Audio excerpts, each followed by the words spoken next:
Florida, how, defensively, how do they present a challenge or problems for an offense? Well, they're similar to us in that they don't give up a lot of points. They do a good job. They're mostly an underfront. They mix up their coverages. They'll play some man free and some quarters, but got a good blitz package. But the biggest thing is their defensive line. They're talented. They're talented at linebacker. They got speed and some size. They're disruptive. They create problems.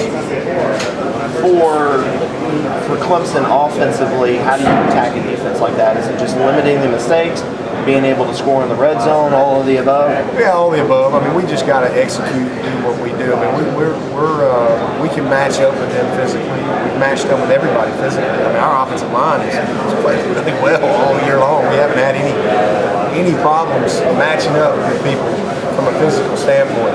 Our problem has been finishing and executing. That's been our problem. I mean, we've had drives all year long where we've come away with no points. So in a ball game like this, against the defense, points are at a premium. So we've got to come away with points. I mean, if it's kicking it or touchdowns, and that's taking care of the football and executing. And you can't give up points. You can't give easy points away to a team. That's what happened to us in the South Carolina game.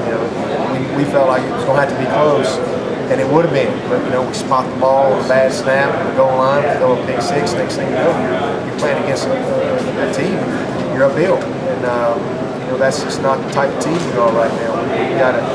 We've got to take care of the ball and not give them easy points to where we're having to go uphill against a good defense. If you had to guess right now, do you think you would see Evel the thrower or Daniels the runner, or both? Oh, we'll see both. I'd be surprised if we didn't see both. And then I think it'll probably depend on how the game goes for us. As far as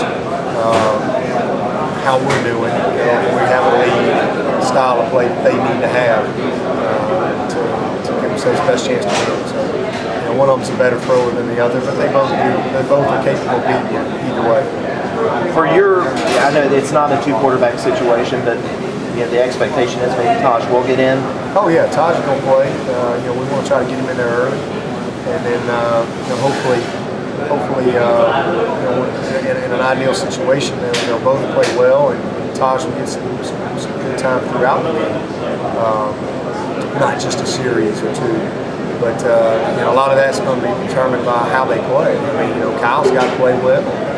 Taj has got to play well. We're not just going to play them to play them.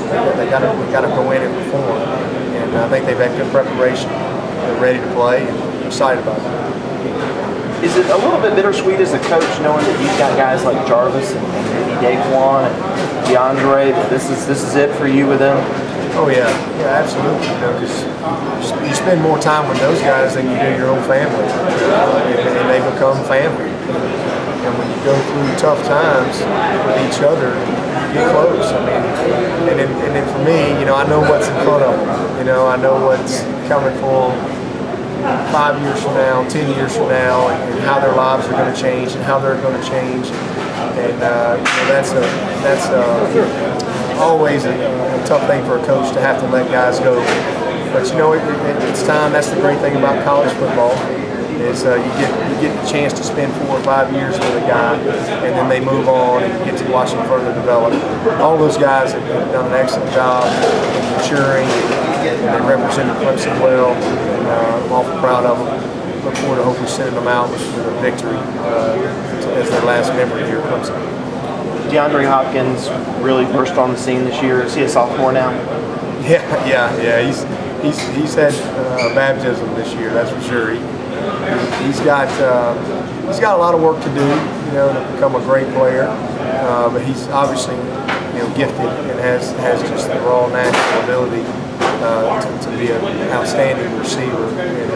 And the year in the weight room and just physically development is going to help him. His confidence is a lot higher now than when he came in here. From a mental standpoint, he understands a lot more, but nowhere near what he's going to be as he continues to develop.